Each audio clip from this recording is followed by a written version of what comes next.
Hi everybody, this is AJ Puedan. Today on today's show, I have a great friend, Traci Cleary. Great to have you here. How you doing? I am doing great. It is a pleasure to be here.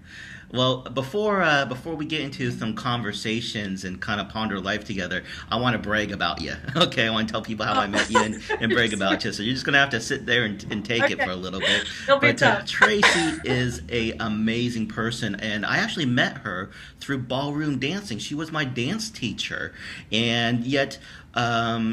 When I would dance with her, all of a sudden, like my brain would start frying because it's like, oh my gosh, I'm getting like life lessons in the middle of this dance, and I soon discovered she was a lot more than a dance teacher. Dancing was just a something she had a lot of fun with, but her passion was changing people's lives. It's like, and I'm telling you, she changed my life through dance, and it was just amazing. So I had just had a great relationship with her through that, and it was like, okay, well, we got to talk more. We got to talk more about things. Now, the and she, she's a coach. You are well versed in many modalities of creating change for people on so many levels. And I'll tell you, as a coach myself, who's has been doing it for many years, when you're dealing with your own stuff, we get in our own way. Doesn't matter. In the fact that I know how to get over things doesn't help because I just trick myself out of it. Because I want to be scared, and so I kind of resist it. And Traci is one of the few people that I really say, hey, I throw my hands up because I'm tricking myself into staying stuck, and I need someone to help me get out of the way.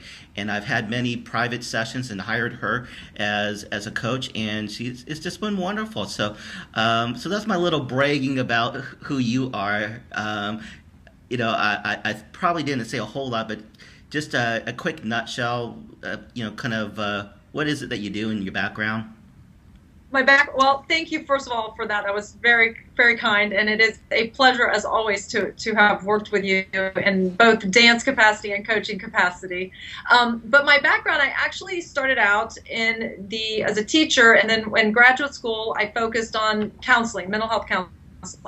And when I finished graduate school, I didn't want to do traditional one-on-one counseling, so I went into the corporate world and did what's called organizational change management, or some people might call it organizational psychology. You're really dealing with the resistance to change, whether that's changing new systems, new procedures, but it's all about resistance to change and our natural instinct to try to stay with the status quo, even if the change that's coming is a good thing. Yeah. And from kind of working in that, then I started hearing this buzzword about coaching, and I kind of thought, well, that's a good thing to go out and be aware of as well. So then I went and got some training certifications as a coach. So I'm a nationally certified counselor, a board certified coach, and I also today use a lot of energy psychology approaches, and I'm working on a certification in energy psychology right now. So Awesome. that kind of sums it up. So that's a lot of the tactical things of things, and yet what the show's all about is really kind of when you and I were dancing or just meeting up in other ways. It's like we get these great conversations, like oh yeah, this and that. And so I kind of Yeah. want this for the people just tuning into watching the show for the first time. This is completely unscripted. We don't even necessarily have an idea of what the subject matters we're going to be talking about. But what I wanted to give people is a feel for how amazing people like yourself think on a regular basis. So it's like when we see life, how do we perceive that? And it's not all about sounding like a book. I want more like a coffee shop type of conversation, because I'll tell you, my coffee shop conversations with people like you is a lot different than my coffee shop conversations with Joe down the street. Joe down the street, and we're just we're complaining about everything in the world. But Right. then when I get with people like you, we get some amazing things. So you mentioned energy, so that Yes. that sounds like a kind of a cool thing. So I'm curious about your thoughts on this, and I'll go off with my little viewpoint of something and hear about you kind of expanding upon it. When I'm kind of in this reinvention phase, and as I looked at my analytics of my customers, I realized 80% of them were women. And I guess there's something that, you know, uh, about, that appeals that audience to me. Right, And right. I was really looking at just this kind of movement with a lot of, women leadership type of meetings and those sort of things. And I'm thinking, that's really my target audience. And not just my target audience, but those are, if they're my target audience, because those are the people I could really make a great change with. So I was asking my friend, is there a place for a man in a women's conference?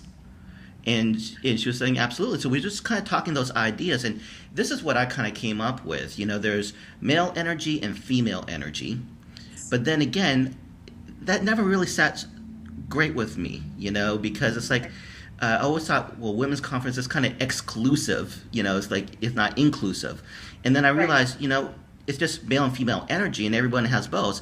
But then that still didn't set with me because I know people are resistant to that. So I'm thinking, so now I use these terms ambition, and inspiration.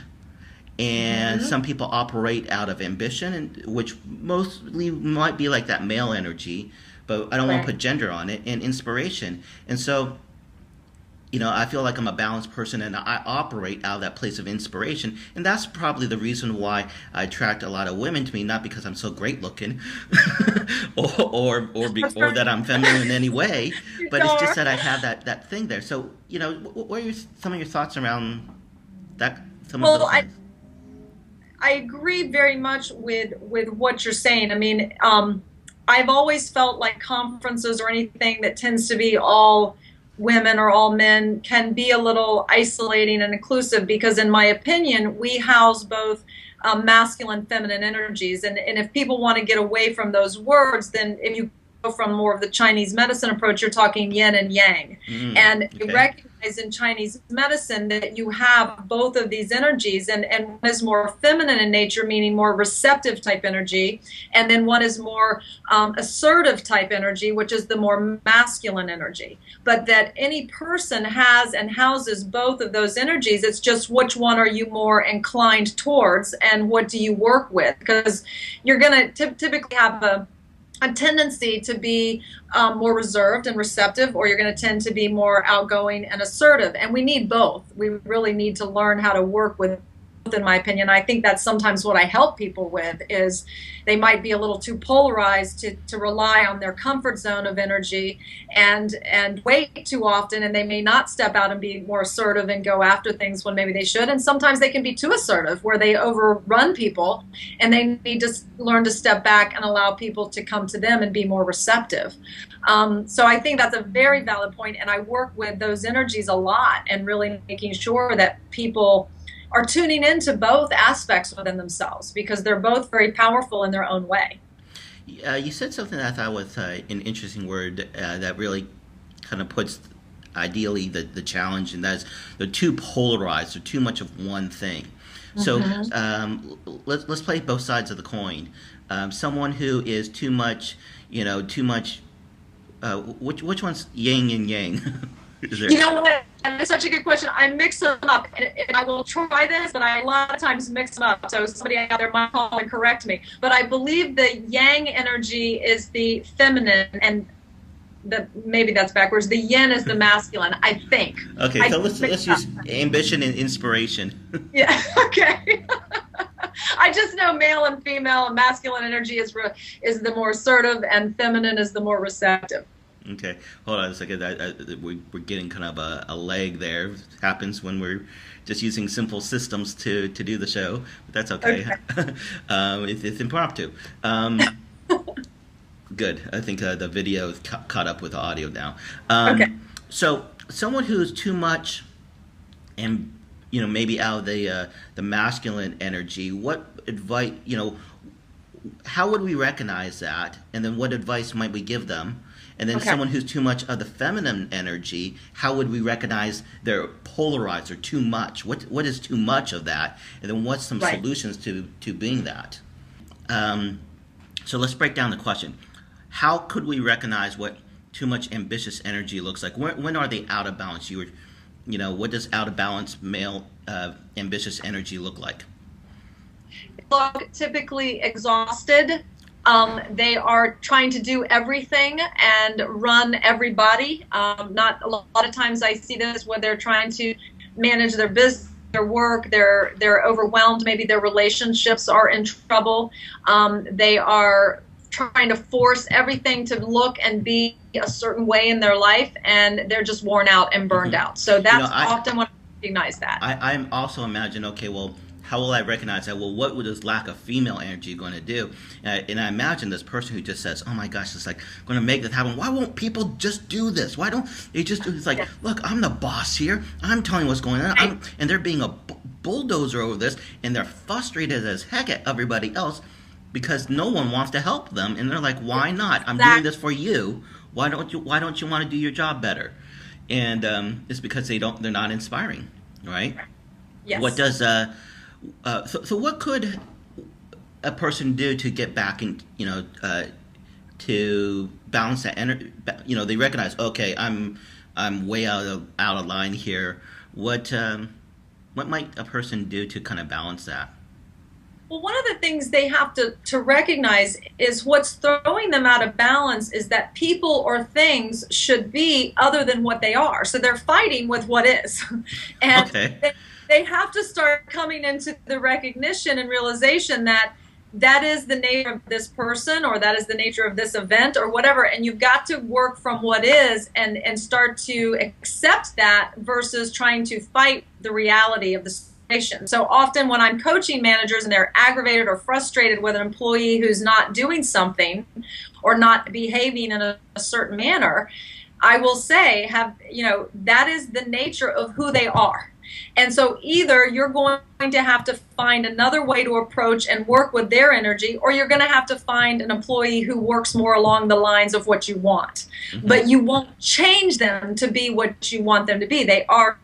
So you've got to figure out how are you going to work with their energy to inspire them, but by trying to force them to be what they're not, you're never going to get there. Mm-hmm. Well, I imagine some, bulldogs might say, well, then fine, I'll just find the right person, that person's fired. But they can go through that pattern again and again and, realize, maybe it's them, because you might be losing a huge, amazing asset just because you haven't adjused to them, so that's, so the first thing is reset, surrender. This is the way it is. How do you do the best with the situation you have versus being frustrated at the situation you don't? So reset, surrender, and come up with a whole new approach.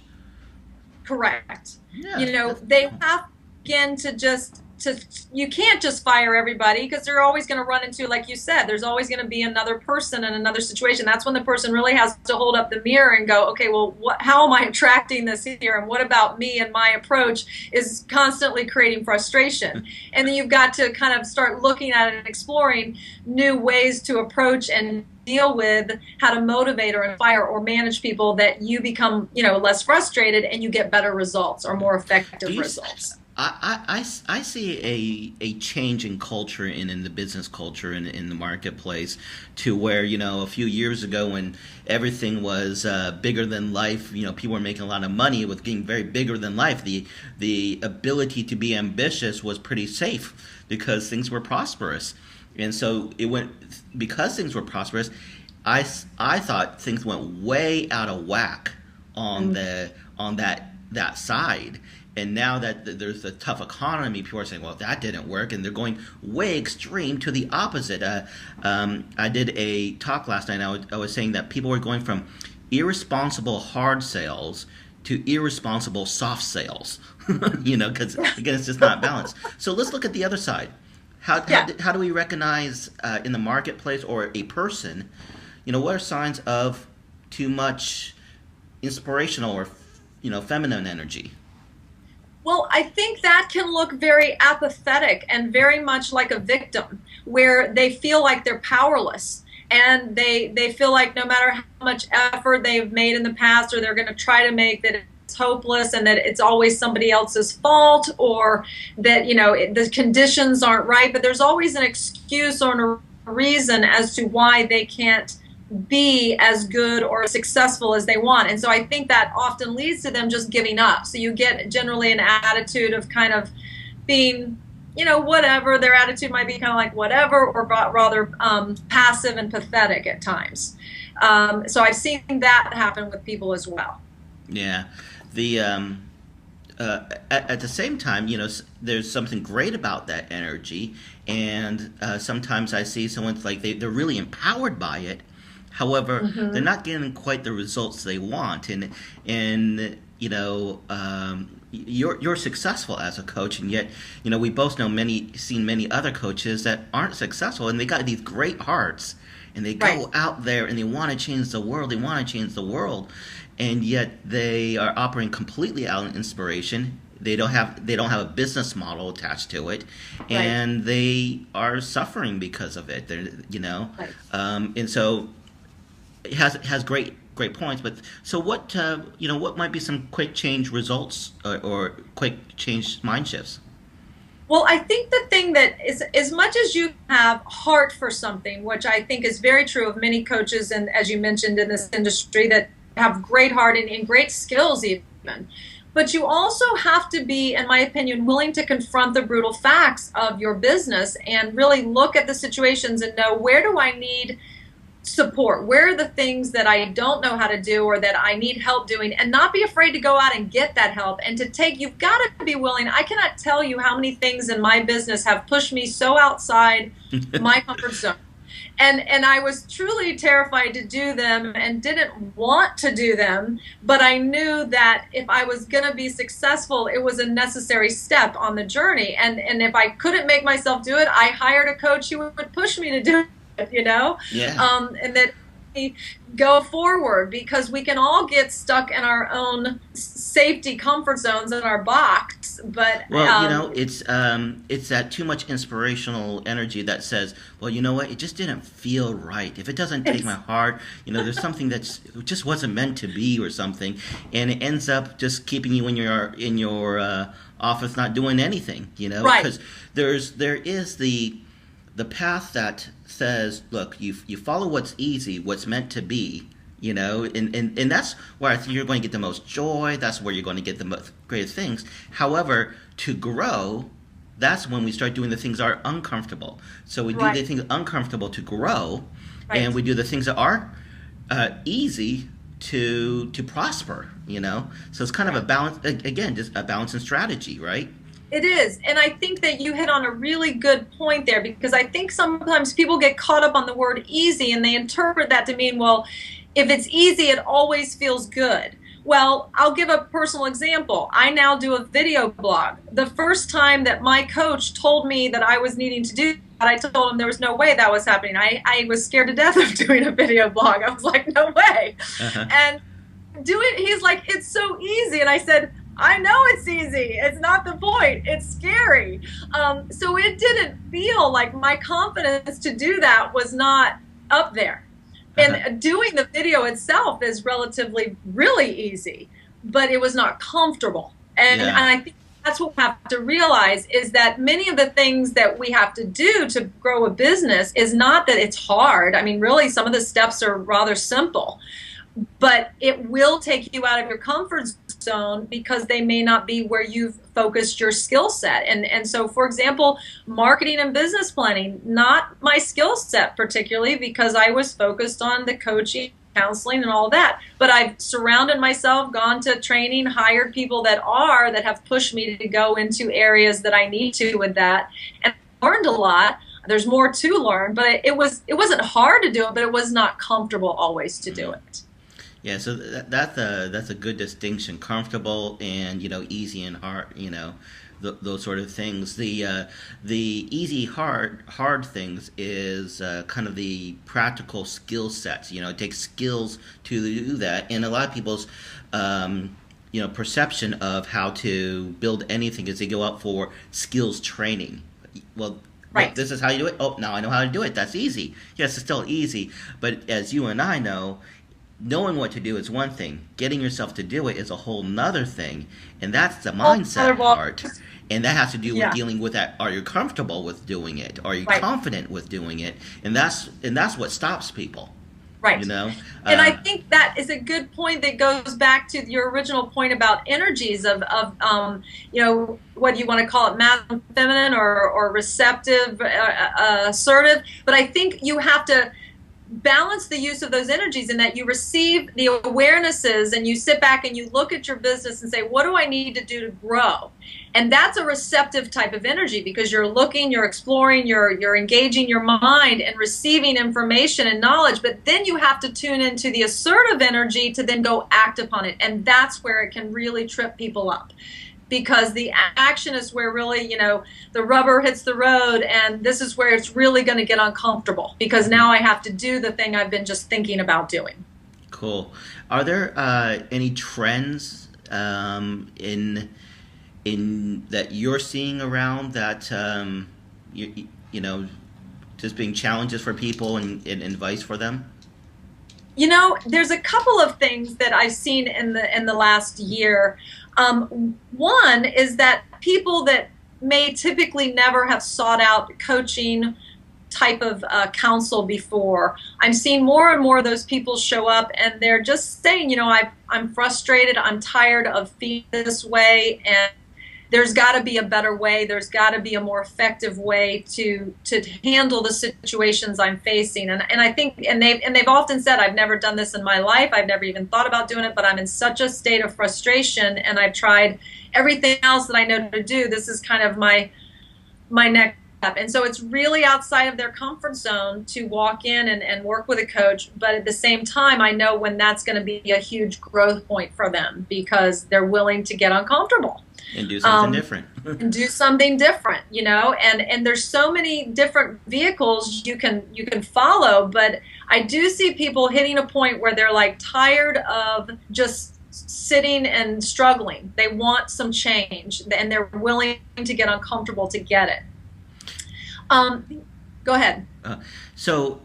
Is there any strategy that's like really exciting, that's really working for either your business, for you, your business, or for your personal life, or for your clients, or in the marketplace? Any strategy that you think is ideally effective right now? Well, the strategies that I tend to use a lot that I find extremely effective are in the category of what they call energy psychology, and that's really working with a mind-body approach. So not just looking at emotions and our blocks to getting uncomfortable as being only a mental, emotional thing, but also it being a physical thing, that it's like the body really does resist you going into certain situations, get the fear, and the autonomic nervous system kicks in. So I've been doing a lot of work with people on the type of situations where they can bring it up in their mind, the experience of that resistance or that fear or that discomfort, and then imaging that situation and hitting these meridians, holding some points or tapping points, clearing these thought fields that go along with that. And people come in and they say to me, they're like, I don't really understand all that you're doing, but I know that I'm different. I know that I don't have the same reaction in that situation that I had in the past. I can handle it much better than I used to, or I don't get as frustrated now as I used to get when I dealt with that person. So, I find these to be very powerful and effective tools, and people do come back and report that they're changing and they're different, but they're like, but I don't really understand it, but it is different. I'll tell you, from my experience of working with you, it's like, okay, all I know is I'm frustrated, and it could be a bunch of things, and stuff like that. And, your ability to use physical, dance, dance, but use physicalness and mindset, that energy. It's like you came down to, you narrowed it down to exactly what we needed to talk to, like within, like seconds. It was amazing. Whereas, your typical coach is going to really have to assess for quite a while to figure out what the real challenge is.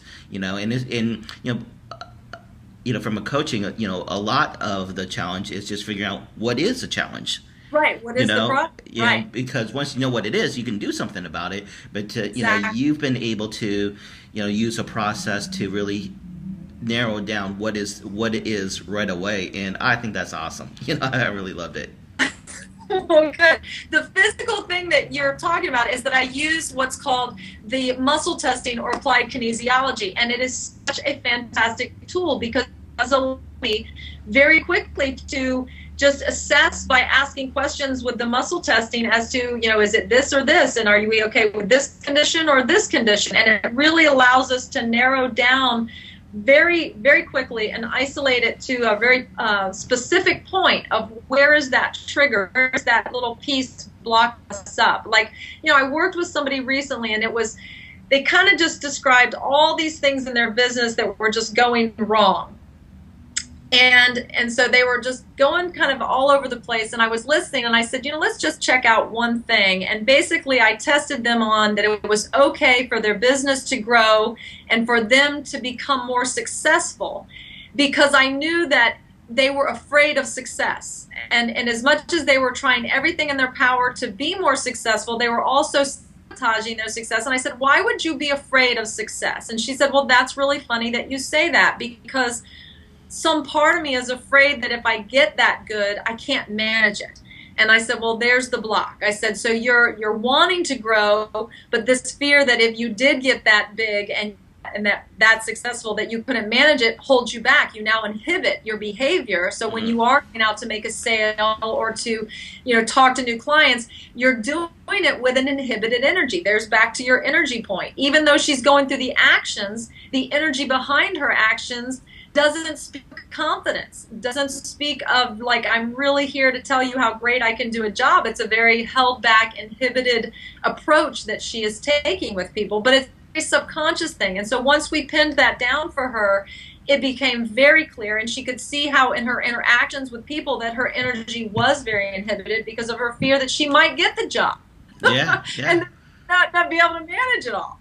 So we cleared that, and that has helped her tremendously. Yeah. Well, awesome. That's fantastic. Well, that is.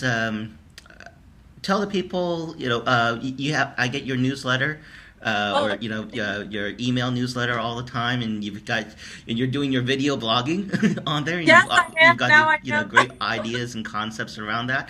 How can people find out about you and hear your blogs and stuff? They can go to my website, which is www.connectionpointcoaching.com. It's all written out. And they can also just email me at Traci, Traci, at connectionpointcoaching.com, and I'll be happy to talk to them or respond to them there as well. So what is, before we leave, what's something real exciting, personal in your life, and that's happening in the next, or that you want to happen in the next, 30, 60, 90 days? Well, I'm trying. That's a good thing. I just planned a trip. This is something fun.